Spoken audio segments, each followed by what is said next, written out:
Muy buenas tardes, bienvenidos al webinar del día de hoy, Educar a los hijos. Los padres que quieren educar a sus hijos en la fe deben reconocer que no los educarán por lo que les dicen ni lo que hacen, sino por la unidad de vida que lleven.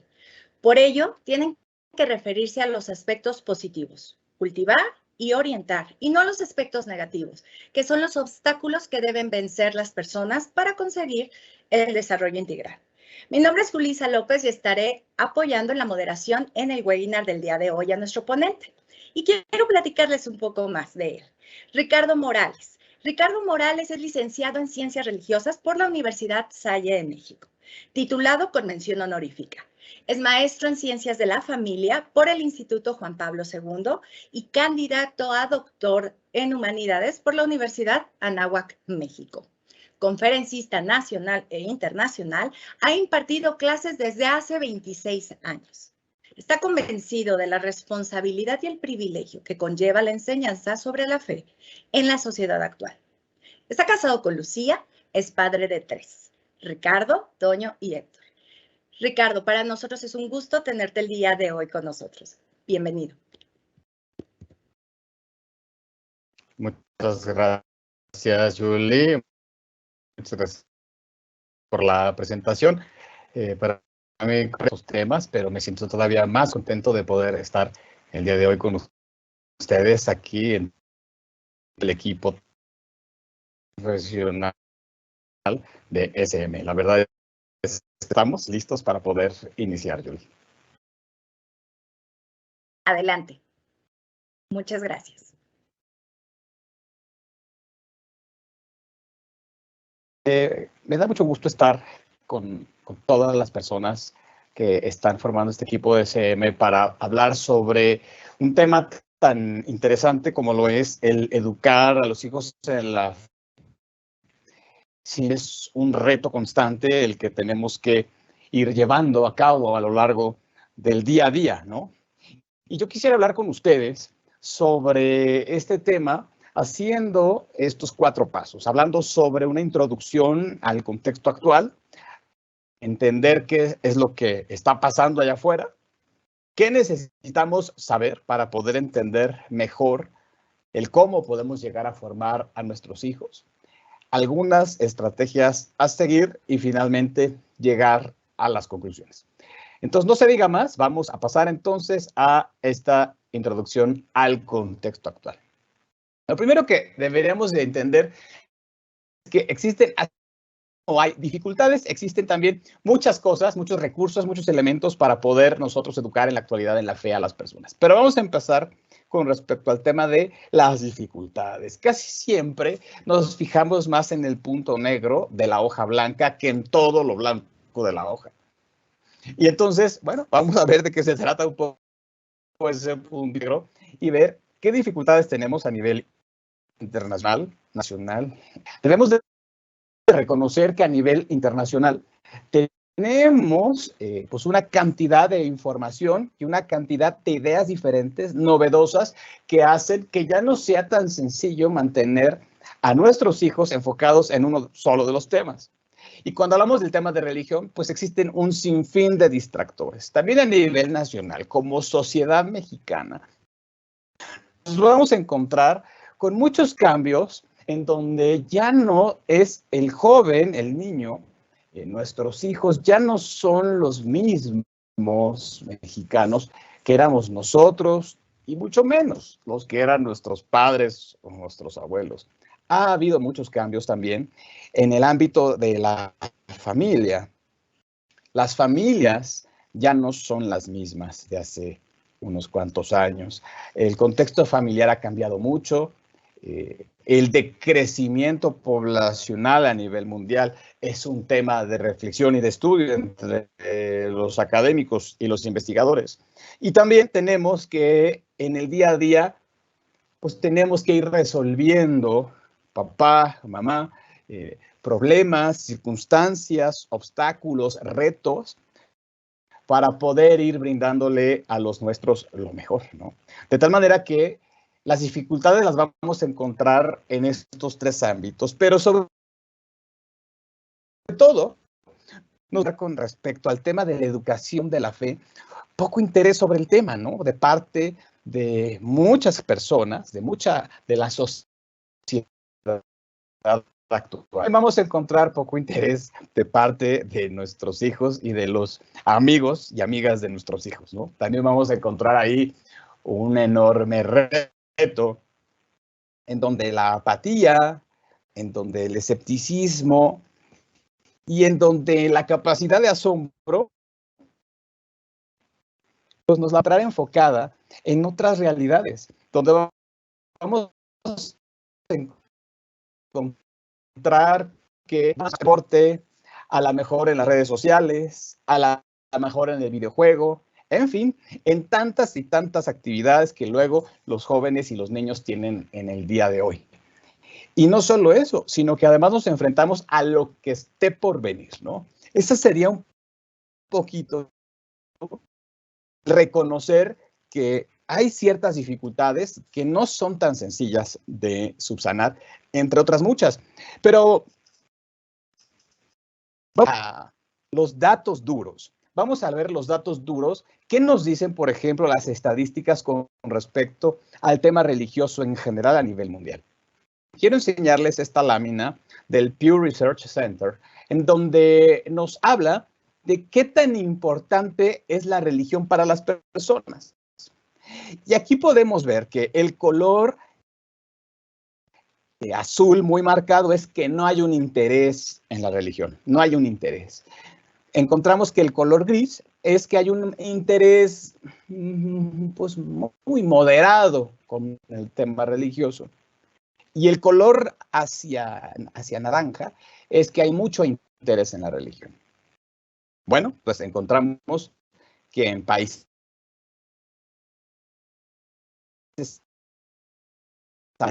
es un tema muy importante.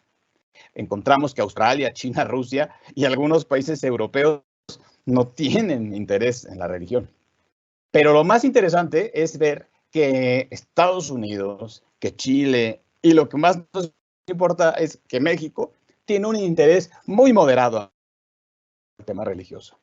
Posiblemente nos hubiéramos imaginado que México hubiera estado en el color naranja. Y sin embargo, encontramos que la realidad de la estadística nos dice algo diferente. Aquí encontramos una reflexión sobre el mismo dato, pero en esta ocasión de parte de la base de datos de Estadista, en donde menciona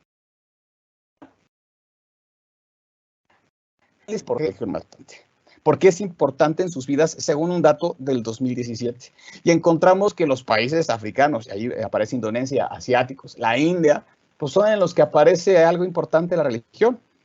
Fíjense cómo Colombia nos supera. Aparece Grecia, Estados Unidos y México coincide con el dato del mapa anterior en un 45%. Luego tenemos a Chile, España, Vietnam, Rusia, Francia, Alemania, China, etcétera. ¿Esto qué tiene que ver? Esto nos muestra un poco cuál es la realidad del mundo con respecto al tema de la importancia de la religión y dónde estamos ubicados como país y como sociedad. Es decir, si nuestros hijos están con cierto desinterés en el tema religioso, pues tenemos que ver que es una circunstancia que no solamente es de nuestra familia o de nuestros hijos, sino que es una situación que tiene una inercia mucho mayor. Encontramos finalmente esta lámina del Pew Research. Dice, la mayoría de los europeos occidentales siguen identificándose como cristianos, aunque pocos alegre. Fíjense bien, el 91% son bautizados, es decir, siguen identificándose en esta tradición como cristianos, ya un 81%, ya baja un poquito. Que actualmente se identifican como cristianos, el 71%. Pero cuando la pregunta es, ¿quiénes acuden a servicios religiosos una vez al mes o con más frecuencia? Nos vamos a encontrar con la cifra de 22%. Y uno dice, wow, es decir, verdaderamente es muy drástico el tema sobre cuántos practican, acuden a servicios religiosos y cuántos no. Esto nos da una señal de las cosas allá en la sociedad europea. Pero, ¿cuáles datos tenemos actualmente según el último censo que hizo el INEGI? Que el censo nos dice que católicos en México se declaran 85 millones, con 14 millones. Sin religión, 8 millones. Los católicos son una abrumadora mayoría en este país. Sin embargo, las personas con otra religión y sin religión, a pesar de que son números pequeños, son de alguna manera ya son números bastante representativos. 14 y 8 millones no es poco, es bastante. Sin embargo, bueno, tenemos ahí al menos la representación de la Iglesia Católica en el país en un porcentaje muy, muy fuerte. Sin embargo, preguntas, es decir, ¿cuántos católicos practican hay en México? Datos estadísticos en este rubro. El INEGI no llegó a profundizar tanto. De los 85 millones de católicos, ¿cuántos se autodefinen practicantes, no? ¿Cuántos serán aquellos que van a visitar los... O vayamos más allá, ¿cuántos conocen y siguen la moral católica? Estos datos son datos que realmente no conocemos y podríamos hacer algunas hipótesis, algunos vaticinios para tratar de entender un poco más cuál es la situación de nuestro país, que abiertamente es católico y que abiertamente es profundamente devoto de la Virgen de Guadalupe. Sin embargo, tenemos, por ejemplo, una información interesante en donde el nuncio de esa época, Monseñor Franco Coppola, el martes 18 de julio de 2017, en una homilía, dijo que menos del 10% de los católicos en México van a misa. Es un dato que incide directamente en el nivel de la vivencia, del ejercicio, de la práctica de la fe de las familias mexicanas y desde luego de alguna manera la forma en que han sido educados, formados en la fe estos católicos, ¿no? Aquellos que no van y aquellos que no yendo, pues son padres de familia también que de algún modo pues no están de alguna manera transmitiendo de forma adecuada aquello que para nosotros es tan importante que es la fe. Ok, este es un poquito el contexto que nos ayuda un poco a dimensionar que el tema es verdaderamente un reto, ese sí es un reto constante, porque la circunstancia que hay a nivel mundial y a nivel de país, de México, está ahí de alguna manera mostrándonos en cifras que la educación religiosa, la educación de la fe es algo muy necesario y que algo necesita ser reforzado, ¿no? Es muy evidente. Es muy evidente. Ahora, ¿qué debemos de saber? ¿Qué debemos de saber para poder nosotros, en ese reto constante, poder tener éxito en la formación religiosa de nuestros hijos? Bueno, vamos a hablar un poco sobre las características generacionales, las etapas de la fe según la etapa de la vida y los elementos que inciden en la vivencia de la fe para poder entender un poco mejor lo que supone el aprendizaje, la vivencia y la enseñanza de la fe, y por otro lado, cómo podríamos hacer ya cada quien en su circunstancia particular, qué puede hacer para mejorar sus estrategias como papá, como mamá, en sus hijos, incluso como formadores. Vamos con el tema de las características generacionales. Seguramente ya lo habrán oído, seguramente algunos de ustedes lo habrán estudiado. Pero es muy importante conocer que cada generación tiene características particulares. Por ejemplo, se ha hablado mucho de los baby boomers, estos señores que vivieron durante la Segunda Guerra Mundial y que todavía después les tocaron los grandes cambios de los años 60. Actualmente, los baby boomers son adultos mayores que tienen entre 76 años y 58. Todavía en 2 años, a 2 años de poder llegar a ser adultos mayores. Es una generación, pues, de gente muy entusiasta, de gente idealista, de gente a favor de los cambios, de gente que ha sido profundamente comprometida a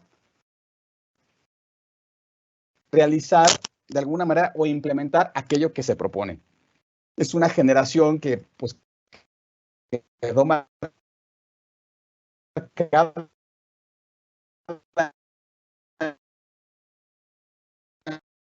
en la época de rol, esta generación que quiere la paz, del peace and love. Entonces, encontramos una generación que tuvo su época, que fue una época muy, muy fuerte, muy extrovertida dentro del ámbito social, al menos en Occidente, pero que ya hoy por hoy son personas mayores. Finalmente, tenemos que esta generación sigue hoy actuando e incidiendo fuertemente en la sociedad del mundo actual. Aparece también que tenemos ahí a los de la generación X. La generación X de 1965 a 1980 actualmente tenemos entre 57 y 42 años. Una generación que empieza a entrar con la tecnología, que ya tiene ciertos accesos a estos recursos, que de alguna manera tiene ciertos conflictos todavía por el hecho de ser educados en una forma más liberal, poco tradicional, donde también el divorcio y algunos problemas familiares empiezan a volver cada vez más comunes, ¿no? Tenemos la generación Y o de los millennials que hoy tienen entre 41 y 26 años, que son más creativos, que son más, de alguna manera, menos conflictivos. Y tenemos también la generación que aquí nos importa, la de los hijos actuales, la generación Z o también llamados centennials, que nacieron de 1997 al 2010. Actualmente tienen entre 25 y 12 años. Seguramente muchos de ustedes que están viendo esta conferencia estarán teniendo hijos justamente en este momento de la adolescencia y que la educación de la fe sea todo un reto.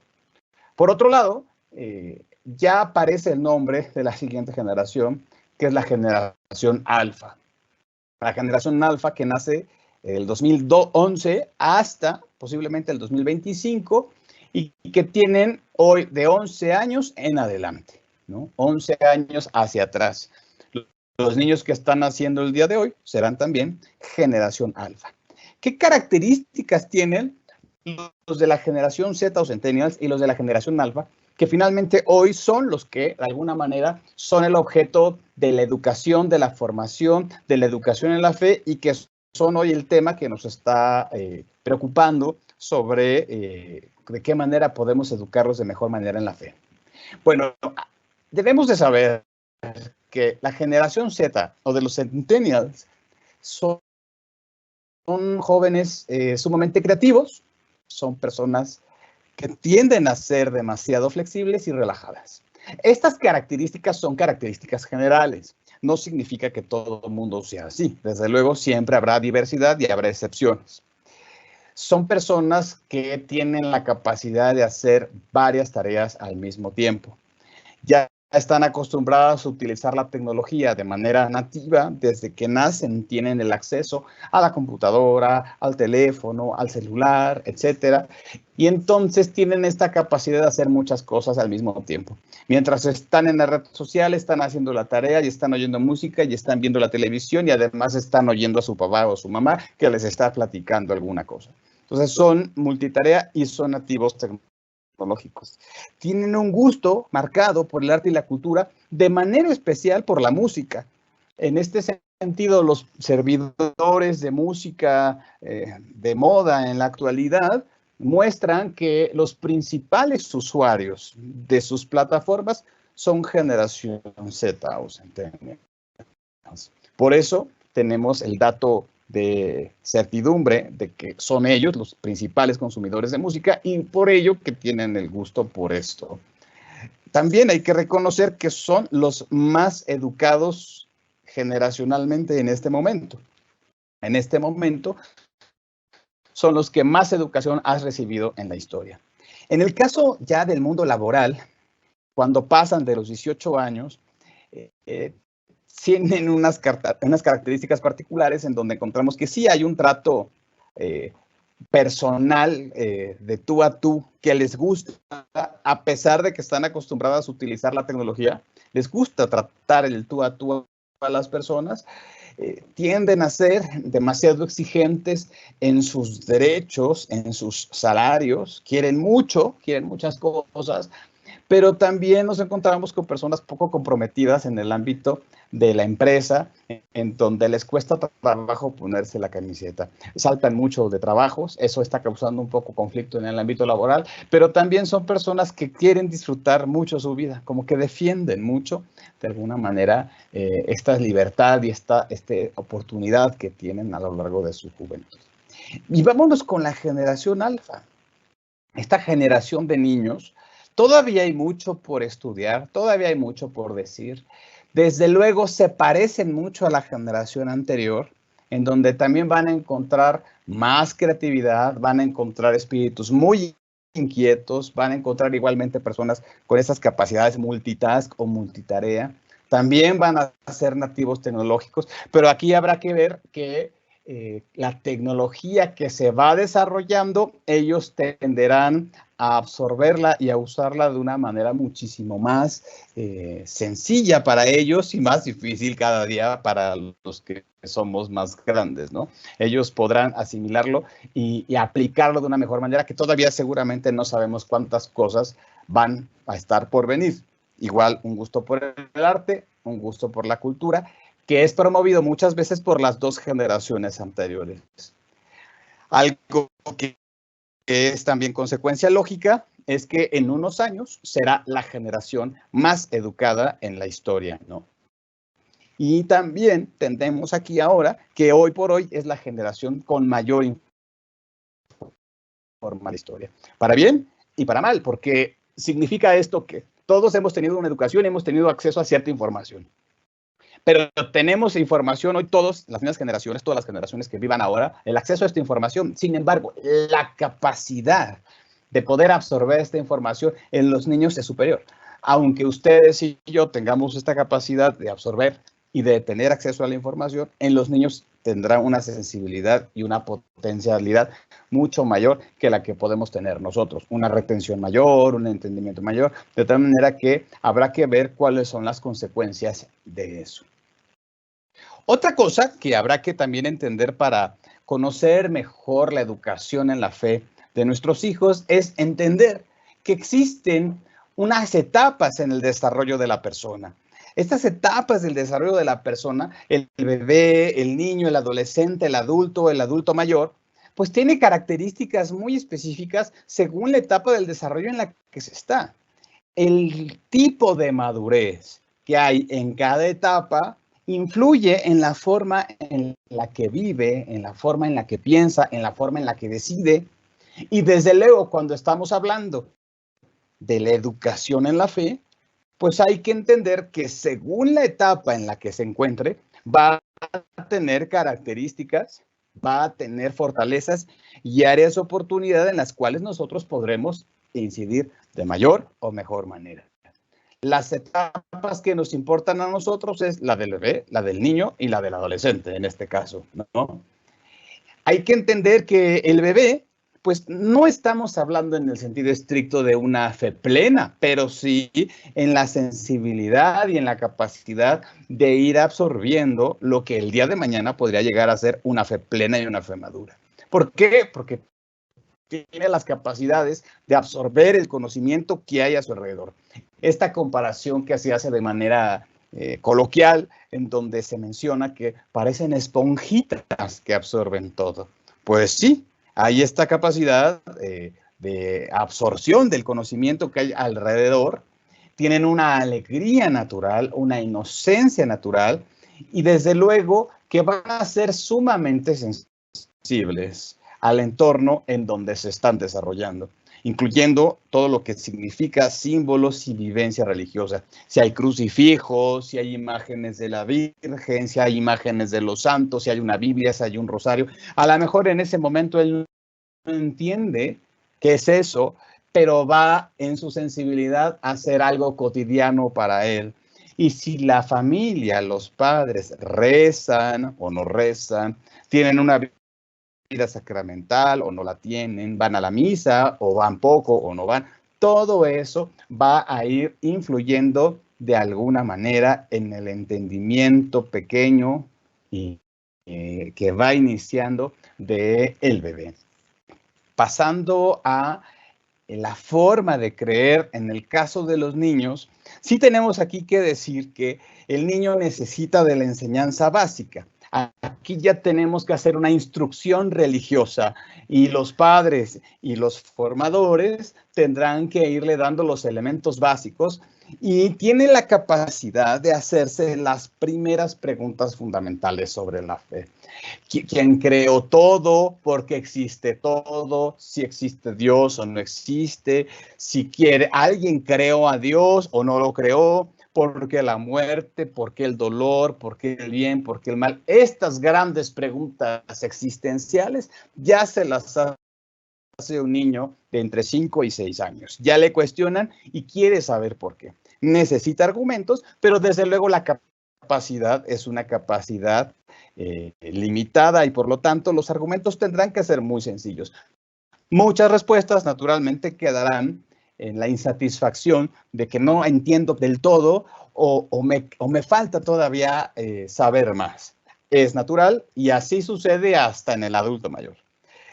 Algo que es importante es que no hay que mentir, hay que hablarles de Dios a los niños con naturalidad, pero en algunas situaciones que pueden llegar a ser dolorosas como la enfermedad o la muerte, es mejor hablarles con la verdad y no inventar o no mentir, porque después esto tiene repercusiones más adelante. Que haya, eso sí, una claridad en la enseñanza doctrinal y moral, en este caso de la Iglesia Católica. No dar verdades a medias o no evitar temas porque tengamos temor o porque nos dé pena, sino decir las cosas como son. Los adolescentes, en este caso, la etapa de la fe en la adolescencia, vamos a encontrar que como adolescente va a querer ser independiente en todo, incluyendo la parte religiosa. Se va a querer independizar, se va a cuestionar todo lo que él ha aprendido a lo largo de su vida, incluyendo la parte religiosa. Se cuestiona la creencia. Si hay formación religiosa, va a ser más sencillo para él. Si no hay formación religiosa previa, va a ser muy fuerte esta etapa porque va a querer saber y no va a tener ningún elemento. Sin embargo, ahora sí necesita de argumentos profundos y esto significa que la educación religiosa, la educación en la fe, que estaba diseñada para niños cuando él fue niño, ahora ya no le satisface. Necesita una educación para jóvenes, una educación en la fe con argumentos profundos y que responda de alguna manera a sus inquietudes. Sin embargo, hay que estar preparado que aunque respondamos con argumentos de mayor relevancia, el adolescente será de manera cotidiana un insatisfecho, querrá saber más y nada le va a llenar. Ya sabemos que será así, pero habrá que darle las respuestas. Se volverá hipersensible para temas como la injusticia, como el mal, y es por eso que es el momento en el sentido de su vida, en donde dice, así como veo estas cosas que no están bien, ¿yo qué voy a hacer? Y entonces se plantea cómo va a vivir para poder ayudar y para poder contribuir de alguna mejor manera a la vida en la sociedad con su aportación. De tal manera que aquel que quería ser artista, que quería ser mago, que quería ser bombero, que quería ser princesa, ahora va a dejar esa forma de ver la vida y ahora va a querer ser el ingeniero, el arquitecto, el abogado, el médico, aquella persona que pueda ayudar a las personas que están en necesidad. Se cuestiona de alguna manera el sentido de la vida.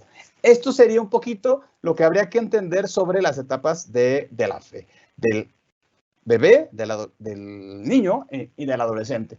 La etapa de fe del adulto y del adulto mayor ya es materia de otro webinar. Vámonos entonces con este tercer punto, que es los elementos que inciden en la vivencia de la fe. Cuando encontramos a los niños, a los jóvenes, pero siendo honestos, a cualquier persona, y vemos su manera de llevar a cabo la práctica de su fe y preguntar y saber y entender qué es lo que creen, hay que tener el cuidado de tomar en cuenta estos 4 aspectos. El primero, la cultura donde él o ella están inmersos. Adintra, la familia, y adextra, la sociedad. En el tema de adintra, la familia, si la familia es religiosa o no lo es, si es creyente o no lo es, si ha tenido experiencias que han podido fortalecer en mayor medida su fe o no, o si han tenido experiencias desagradables, han tenido alguna circunstancia límite, como alguna enfermedad grave, ha habido el fallecimiento de algún familiar, ha habido alguna circunstancia más compleja o más dolorosa, algún personaje que haya estado en la cárcel, algún accidente, alguna tragedia familiar o alguna ventaja de alguna cosa muy, de alguna manera, alguna fortaleza que ayude a todos a sentirse de alguna manera escogidos o privilegiados. Esta pequeña célula básica que hablamos y que llamamos iglesia doméstica de la familia, habrá que investigar de una manera muy fina por qué son así, por qué creen y cómo lo llevan a la práctica, ¿no? Aquí habrá que tener ese cuidado de ver cómo lo tenemos, ¿no? Si hay cierta oración en casa, si se reza en las mañanas o en las noches, si bendicen los alimentos o no se bendicen, si cuando salen a la calle se persignan o no se persignan, si cuando hacen un viaje también hacen alguna oración o no, si van a misa, si frecuentan los sacramentos, si los niños hicieron la primera comunión, si se han confirmado, si las personas están casadas por la iglesia, etcétera. Es decir, adintra habrá que ver cómo han vivido como ese pequeño círculo íntimo la fe religiosa. Adextra la sociedad. Si vamos a Arabia Saudita, pues será un ambiente musulmán. Si vamos a la India, será un ambiente budista. Si vamos a China, será un ambiente con cierta tendencia a la afirmación de un ateísmo impuesto, ¿no? Y una religiosidad en la clandestinidad. En México, ¿cómo es la sociedad? Bueno, es una sociedad que sí está permeada por el cristianismo, pero con aquellas características que habíamos dicho ya en un inicio. Una sociedad más moderada, en donde se tiende a separar mucho la parte religiosa y la parte del Estado, de la política, de la vida común laical, ¿no? Existe esta separación muy marcada desde ya finales del siglo XIX, ¿no? Entonces, esto va a influir. Segunda cosa, la formación religiosa. ¿Qué tan formada está la persona? ¿Qué tan formados están los padres? ¿Qué tan formados están los niños? Cuando hablamos de una formación formal, estamos hablando de que las personas han tomado cursos de alguna manera ordenada, sistemática, que puede ser en escuelas de la fe, en escuelas para padres, en donde se han tomado cursos formales en alguna institución reconocida, a lo mejor algún diplomado, incluso alguna licenciatura o alguna maestría sobre el tema. Bueno, aquí hablamos de una educación muy formal, ¿no? Por otro lado, también tenemos la formación autodidacta. La formación autodidacta hoy la tenemos de alguna manera con muchas fuentes mayores que en el tiempo en donde no existía el Internet. Podemos encontrar encíclicas, el catecismo, las cartas, bueno, podemos encontrar todo lo bueno de una manera más fácil y menos cara. Sin embargo, también es verdad que podemos encontrar fuentes de dudosa procedencia y podemos encontrar en este mundo de información algunas, pues sí, fuentes que no ayuden o que estén equivocadas o que tengan errores u opiniones o tendencias que no necesariamente coincidan con lo que nosotros quisiéramos de la vivencia de la fe. Así que cuando hablamos de la formación religiosa autodidacta, habrá que cuidar que el manantial de donde se esté abrevando sea una fuente confiable y no vaya a ser una fuente que nos vaya más bien a llenar la cabeza de prejuicios y de errores. Es un tema que hay que tener cuidado, sobre todo cuando estamos viendo que nuestros hijos a lo mejor investigan en todas partes, pero de repente buscan en los lugares equivocados. Hay que ser cuidadosos en este sentido. Tercer punto, cuando estamos hablando del testimonio de vida. La persona va a creer según lo que vea en las otras personas. Pero el testimonio de vida, si es un testimonio de congruencia, si es un testimonio de santidad, si es un testimonio de alegría, bueno, va a influir de una manera muy positiva. Pero si es un testimonio en donde hay una incongruencia total de los valores y de los principios de la fe, bueno, eso también, ese testimonio va a ser perjudicial y va a ser dañino para la persona, sobre todo para los niños y los jóvenes, que van a ver eso y van a decir, bueno, eso no es lo que yo quiero. De ahí la importancia de rodear al joven, al niño, al hijo, de que sean realmente modelos a seguir. Esta idea de formar y de ver películas o libros que hablen de la vida de los santos, es algo muy bueno, es algo verdaderamente maravilloso, tanto de aquellos grandes santos de la antigüedad como de aquellos grandes testimonios que tenemos el día de hoy, de personas que han dado su vida por Cristo, por la iglesia, por donde el joven y donde el niño pueden ver que es posible llegar a ello y que verdaderamente se sientan motivados, se sientan inspirados a poder llegar a ser tal vez así, ¿no? El testimonio de vida es muy importante. Ay, o la mamá, y yo la verdad, pues yo me declaro que yo no soy ningún santo o ninguna santa. Bueno, estamos en la lucha y estamos en el esfuerzo, es válido. Y hay que también nosotros valorarlo de esa manera y buscar que nuestros hijos reconozcan que nosotros estamos también en esa lucha, en esa búsqueda. Es muy valioso ceremonias honorables para que ellos vean y se inspiren, porque lamentablemente luego en la sociedad podemos encontrar todo lo contrario, en algunos casos más o menos, ¿no? Finalmente tenemos el tema de la experiencia personal. Una experiencia personal que puede ser una experiencia personal común o puede ser una experiencia personal límite. La experiencia personal común que puede ser un momento de oración, un momento en que yo voy al templo, que veo la puesta de sol, que veo el bebé recién nacido, momentos que mi sensibilidad natural me relaciona de alguna manera con Dios. Es una experiencia personal. O esta experiencia personal límite que puede ser la muerte de un familiar, el accidente, la enfermedad personal, alguna pena, alguna situación difícil, delicada, los problemas de la vida, se perdió el trabajo, está en un proceso de divorcio, etcétera, tantas cosas que puede llegar a haber. Bueno, las experiencias personales pueden alejar o acercar a la persona. O sea, hay que estar siempre cuidando y aprovechando para ver en qué situación se encuentra para que a partir de ahí nosotros podamos animar y motivar a un mayor acercamiento a la propia fe, ¿no?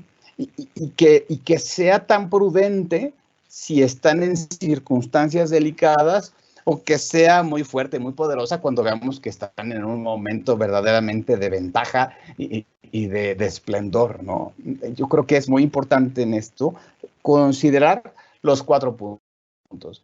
Y ahí yo creo que esta evaluación la podemos hacer de manera personal, nuestra propia introspección y decir, cómo fue mi familia, en qué sociedad me moví, cómo es mi formación religiosa, si fue formal, si fue autodidacta, si tengo testimonios de vida o antitestimonios que han influido en mí, cuál ha sido mi experiencia personal. Todo esto puede ayudarnos a poder entender de mejor manera el contexto en el que están nuestros hijos, que estamos nosotros, y a partir de ahí poder mejorar nuestras estrategias.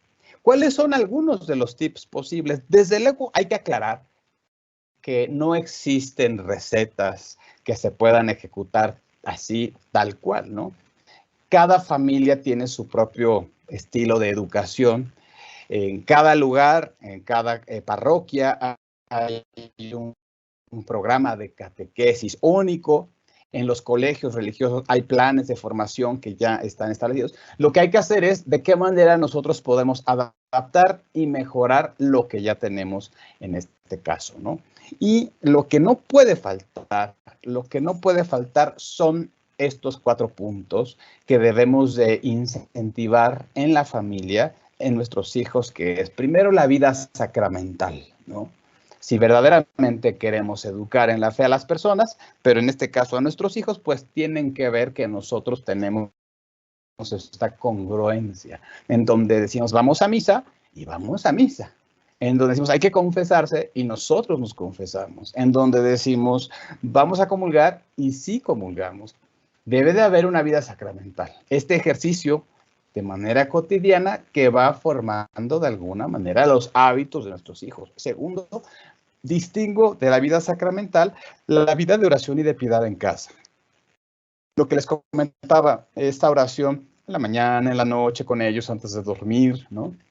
Cuando se hace alguna actividad importante, no saturarlos, pero sí debe haber una rutina de vida de oración en casa. Cuando hay alguien enfermo en casa, cuando hay un problema, vamos a reunirnos, vamos a rezar. Están en Ucrania y en Rusia en una situación de una guerra. Vamos a rezar por la paz del mundo, ¿no? Este tipo de momentos son muy importantes. Y estos momentos de piedad, aquellas costumbres que puedan llegar a ver, como el rezo del Ángelus, el rezo del Via Crucis, que son parte de la riqueza de la oración de la Iglesia a lo largo de los años, ¿no? En esta cosa, en este punto, es importante mencionar también que los símbolos religiosos sean muy claros en nuestra casa, donde se vea la identidad familiar. Porque entras a casas en donde dices, bueno, son católicos, pero pues no hay ni un crucifijo, ¿no? No hay ninguno en toda la casa. Oigan, tienen una Biblia, no lo tienen, ¿no? Una imagen de Jesús o de la Virgen María no existe. Bueno, es importante que los símbolos de alguna manera de la casa coincidan con la identidad de la familia. Tercero, desde luego, el punto que hemos estado platicando, que hemos estado profundizando y reflexionando, la formación religiosa. Una formación religiosa formal y artesanal, la autodidacta. Estar ahí con ellos, no solo dejar la formación religiosa a la catequesis de la parroquia o dejarle la catequesis solamente al colegio, si es que los niños asisten a un colegio religioso, sino estar nosotros, ser los primeros, los padres, ser los primeros responsables de la educación religiosa de nuestros hijos, estar involucrados, estar al pendiente y saber cuáles son sus inquietudes y estar al pendiente para resolverlas. Y si algo no se sabe, bueno, pues consultar al experto, ir con el padrecito, con la religiosa, con el profesor o la maestra y poder estar de alguna manera todos en esa búsqueda constante y perenne de la verdad. Un punto que es muy importante es el tema del apostolado.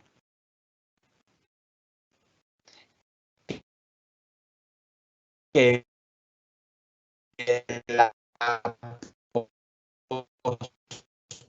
apostolado se convierta también en esa oportunidad de poder vivir algo diferente, sino más bien es un acto de bondad, inspirados en las virtudes del Evangelio cristiano. De tal manera que sobrepasa con mucho la idea de simplemente hacer el bien o simplemente ayudar a la gente que lo necesita. Sí, sí, pero lo hago porque Jesucristo me pide que yo sea una persona que ame al prójimo como a mí mismo, fundamentado en la caridad, así como Jesucristo nos amó, nosotros también, nosotros ayudamos al que lo necesita. Lo más importante es que estos 4 puntos nosotros busquemos todo de la mejor manera posible de que estén en equilibrio. De manera cotidiana se van a tener a desequilibrar.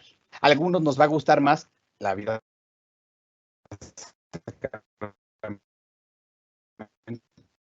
A algunos nos va a gustar más el solo ir a los apostolados. A algunos nos va a gustar solamente estar en la oración. A algunos se va a ir más por la parte de la formación. Es muy importante, ¿no? Podemos decir sobre esto que hemos dicho? La formación de los hijos, un reto constante. Lo primero, los padres y formadores deben ser congruentes entre lo que enseñan y lo que viven. Es un enorme reto porque significa entonces que tenemos que ser casi ser santos. Oiga, ¿es que quiere que seamos santos? Pues sí, es la exigencia del Evangelio, ¿no? Hay que hacer el esfuerzo, hay que estar en la lucha y estar en ese proceso constante de conversión. Ese es el reto. El reto es que nuestros hijos vean en nosotros un modelo a seguir. A pesar de nuestros pecados, de nuestra humanidad y nuestras circunstancias particulares. Crear el ambiente propicio para abordar la formación. Debemos de buscar los espacios, las rutinas, los tiempos adecuados en la vida de la familia. Si no existen, pues hay que irlos creando, ponerse de acuerdo, hablar papá y mamá, ver de qué manera se va a lograr para que haya estos tiempos y estos momentos que serán, de alguna manera, el plan de formación de la familia de ahí en adelante. Tercero, creatividad en las formas, pero fidelidad en el fondo. Puede tenerse toda la creatividad para poder realizar las actividades que ayuden a los hijos a entender mejor la fe, sí, pero tiene que ser completamente fiel en el contenido. A veces pasa que por querer explicar mejor o de una manera novedosa, tenemos la tentación de decir algo diferente o erróneo a lo que la fe propone. Entonces, ser muy cuidadosos en eso. Somos fieles a Dios, a Jesucristo, a la Iglesia, a la Virgen, al Papa, ¿no?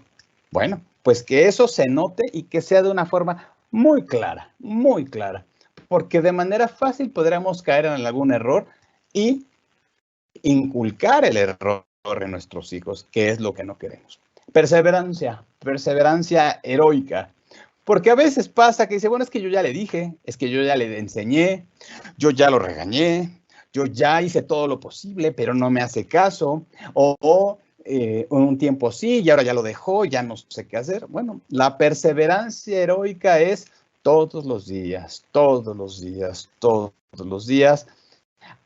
no se puede uno cansar, son nuestros hijos, y hasta que sean mayores de edad podremos decir, eres responsable de ti mismo, pero a pesar de que tengas 18 y seas responsable de ti mismo, yo sigo aquí al pendiente de ti para lo que necesites. Nuestros hijos seguirán siendo nuestros hijos mientras estemos con vida. Y por último, promover un ambiente de libertad en la fidelidad.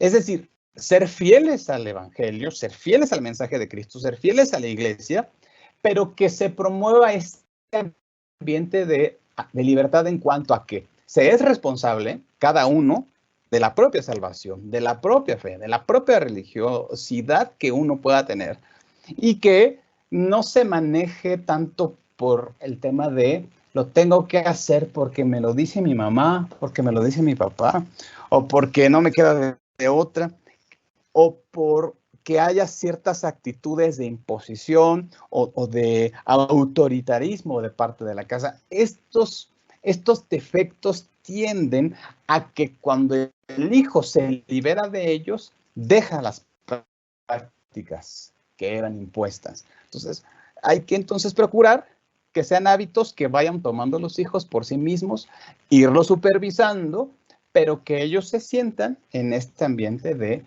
responsabilidad libres, en donde ellos van viviendo la propia fe no porque el papá y mamá los estén obligando, sino porque lo hagan con gusto.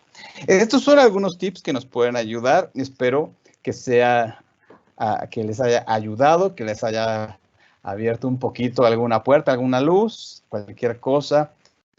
Pues estamos aquí a sus órdenes para poder comentar, reflexionar y profundizar juntos. Muchas gracias a todos por su atención. Muchas gracias, Ricardo. Y me gustaría compartir contigo algunos comentarios que nos han estado haciendo durante toda la charla. Y es algo que estuviste mencionando, coincidió que lo publicaron un poco antes que mencionaras el tema de la guerra. Y nos ponía, mi hijo, al contrario de preocuparse por el mal que sucede en el mundo, se muestra indiferente. Al invitarle a orar por lo que sucede con la guerra en Ucrania, me responde, ¿y a mí qué? Aquí no está pasando. Eso fue la respuesta de mi hijo adolescente. Me dejó sorprendida cuando en casa y colegio se ha educado a orar frecuentemente por los demás. ¿De qué manera abordar esta situación sin que se sienta presionado a orar? Te doy la palabra, aunque creo que justo en las conclusiones lo mencionabas, ¿no? Esta perseverancia heroica. Pero te cedo la palabra para que puedas comentar un poquito sobre esto. Y, y justo un otro comentario que viene muy de la mano, dice, ¿qué hacer para acercar a un adolescente más a Dios si siempre se ha educado en la fe, pero en esta etapa de su vida se ha alejado de la iglesia y hasta de nosotros, sus padres? Bien, yo creo que aquí cuando hablamos de los adolescentes, lo primero que hay que decir es que los padres debemos de conservar la calma, porque es un fenómeno natural que el joven en la adolescencia busque una distancia de todas las verdades, incluyendo la verdad religiosa. Entonces, a nosotros como padres nos desconcierta, nos llama profundamente la atención porque inmediatamente nosotros nos sentimos interpelados, bueno, ¿qué hicimos mal o qué no estamos haciendo bien, ¿no?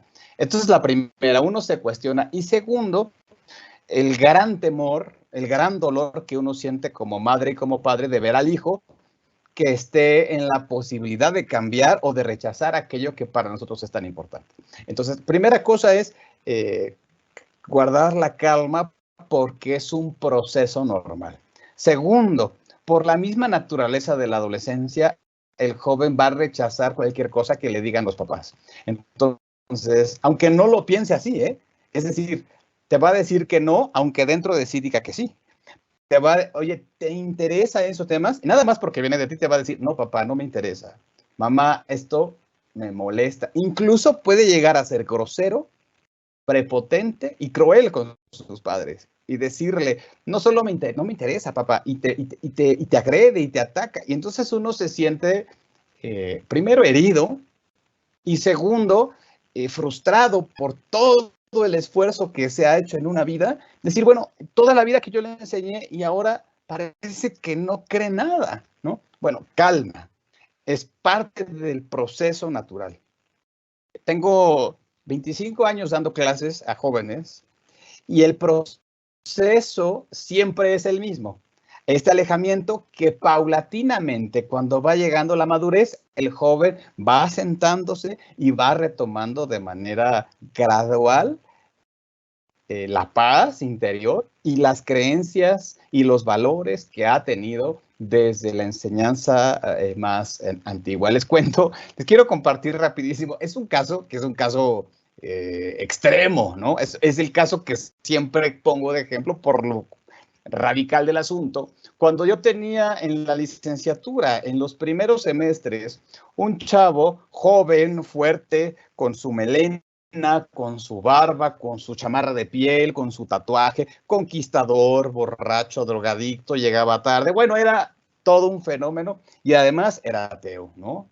Venía de colegios religiosos, decía que no creía en la iglesia, que no creía en Dios y que a sus hijos los iba a dejar que creyeran lo que ellos quisieran cuando fueran mayores, que él no les iba. Era todo un caso. Pasó a la universidad, pasaron unos años y luego me lo encuentro en un centro comercial en donde me llamó, me dice, oye, profe, ¿eres tú? Sí, soy yo, nos saludamos y todo, pero ¿qué creen? Que era un cuate de pelo corto, rasurado, de traje y corbata, alguien que no parecía a él. El señor había ido a Estados Unidos a estudiar un posgrado, había conocido a una niña, se enamoraron, se casaron por la iglesia y tenía una hija, y el jovencito me estaba preguntando qué se necesitaba para bautizar a la niña. Yo lo cuestioné y le dije, bueno, no te quiero faltar al respeto, pero a mí me parece que tus puntos de vista eran otros. ¿Qué fue lo que pasó? Y me dijo, sin duda, uno madura, uno cambia con el tiempo, pero también yo quiero hoy, consciente de la responsabilidad que tengo, ofrecer lo mejor a mi hija, ¿no? Entonces, es un caso que se repite mucho. Se necesita esta perseverancia heroica, sabiendo que es parte del proceso natural, no cejar, no dejarse ofender, no dejarse herir, no sufrir de más, pero sí estar ahí y pendientes, poder apoyar y resolver. Y sobre todo haber hecho todo esto desde antes, ¿eh? Es muy importante. Si se sembró y se cultivó desde la tierna infancia, tendrá bases fuertes y el niño, hoy joven, mañana adulto, podrá salir adelante. Creo que esto nos puede aliviar y nos puede dar un poco de luz. Muchas gracias. Otro de los comentarios que nos dan es, bueno, agradecen el tema y dicen justo con base en las estrategias posibles que nos ha comentado, se concreta lo que verdaderamente tenemos que llevar a cabo, tanto con los hijos como en la familia, que prediquemos con el ejemplo y que se vea una congruencia en nuestros actos, palabras y hechos. Con mi hija lo que he visto, ella tiene 13 años, es que en ocasiones se apena en las cuestiones religiosas, pero como nos ve a nosotros en la misma línea, tiene la confianza de acercarse al Padre, de confesarse y estar en misa. Bendito sea Dios. Qué bueno, porque es posible que dentro del círculo social que tenga, pues no necesariamente va a encontrar uno gente o personas jóvenes que piensen parecido a uno. Muchas veces uno es el único, entre comillas, raro, que no es raro, pero que los jóvenes lo pueden percibir así, ¿no?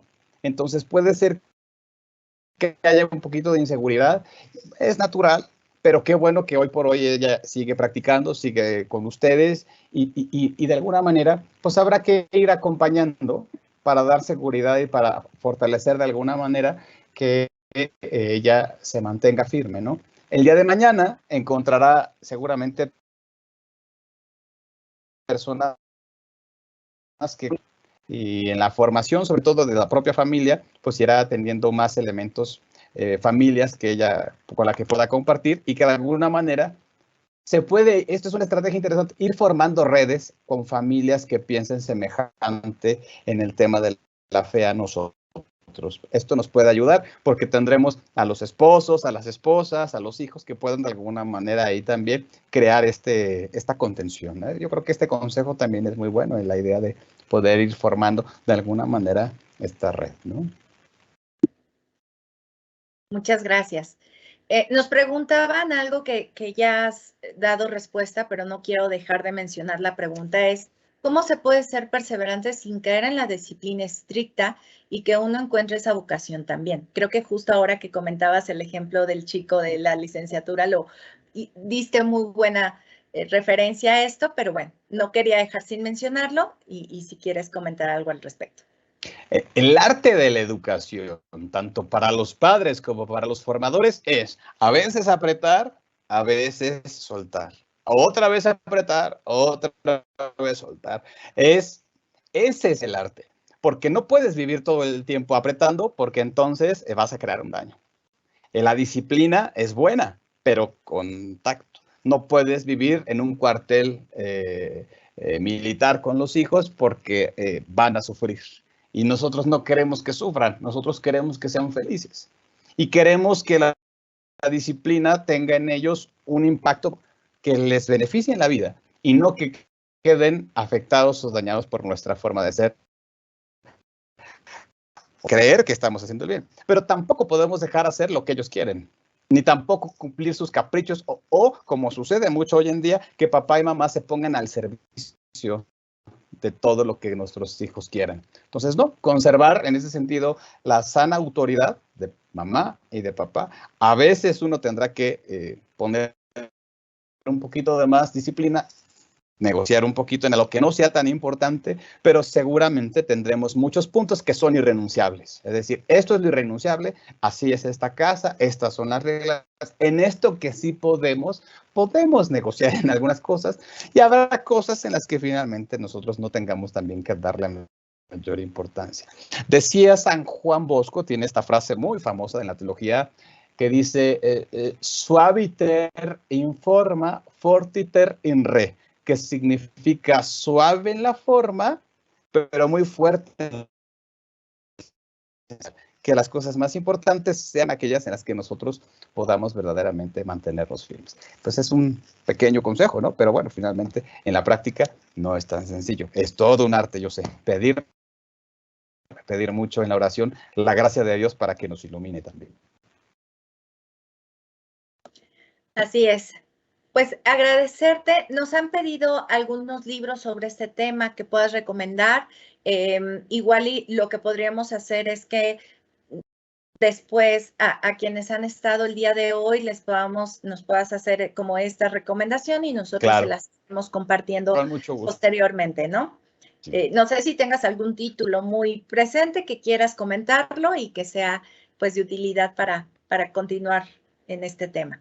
Yo creo que ahorita los materiales más difundidos a nivel nacional y a nivel latinoamericano que tenemos son las famosas versiones novedosísimas del Yucat, ¿no? Yo creo que podrían ayudarnos el amarillo, justo, el Yucat que tiene esta versión que es muy, muy accesible tanto para adultos como para jóvenes. Creo que esa sería en primer momento la primera recomendación que yo podría hacer para como una especie de manual de consulta, ¿no? Que tiene respuestas a preguntas muy específicas, yéndose directamente a la fuente del Catecismo de la Iglesia Católica. Y por otro, Las etapas de la fe del padre Jalix es un libro que ya tiene muchos años, pero que sigue teniendo gran vigencia. Yo creo que podrían ser dos de los elementos que en este momento se me vienen de bote pronto. Excelente, pues muchísimas gracias. Agradecerte nuevamente. Hay mensajes de agradecimiento por la charla. Creo que a todos los que somos educadores y padres nos deja mucho reflexión, ¿no? Entonces, agradecerte mucho tu participación y pues darles también las gracias a nuestros asistentes que estuvieron acompañándolos el día de hoy, los comentarios, las preguntas que nos estuvieron haciendo e invitarlos a que nos ayuden a contestar una encuesta de satisfacción para conocer su opinión sobre este webinar. Tanto a nuestro ponente Ricardo Morales como a nosotros, pues nos servirá mucho conocer sus opiniones acerca de este webinar y en eso poder seguir trabajando. Les agradecemos mucho su participación. Está en pantalla apareciendo un código QR con donde podrán, si están utilizando su computadora con su celular, podrán escanear este código e ingresar a la encuesta. Y si nos están siguiendo mediante su móvil, les pondremos en el chat la liga con la que podrán ingresar a esta encuesta y podrían responderla. Les agradecemos mucho. Ricardo, nuevamente muchas gracias. No sé si quieras dar unas últimas palabras para ya con esto concluir y demos cierre al webinar. Muchas gracias a todos por la invitación, gracias por haber estado el día de hoy y concluyo con una frase de San Agustín muy hermosa, pensando en los padres, en las madres, en todos los maestros que estamos en esto, que es algo que nos preocupa mucho y que dice San Agustín en las confesiones, dame lo que me pides y pídeme lo que quieras, dame Señor la virtud y el don de poder formar a mis hijos en la fe y pídeme lo que quieras con ellos porque finalmente son tuyos. Ojalá que esto nos ayudar muchísimo en la oración. Gracias a todos, gracias Julie, gracias SM por la invitación.